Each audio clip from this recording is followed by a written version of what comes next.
So my daughter's learning how to ride her bike right now. And it reminded me of personal development and how a lot of people, like, we think with socializing, for example, are like, well, I tried to be social before and it didn't work. And they just give up. They think that there's no way to solve the problems.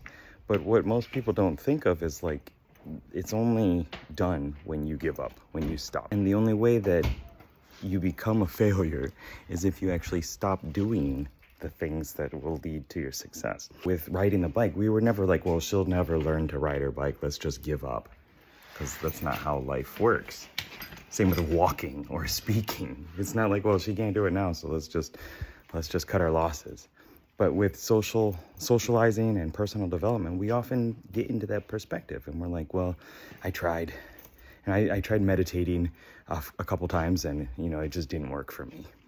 We'll put in the time and effort to do it, to succeed at it, and it will work. So just keep that in mind as you're going along your journey in life, as you're growing. Like, there are always steps necessary, and failure is necessary in order to get what you want in life.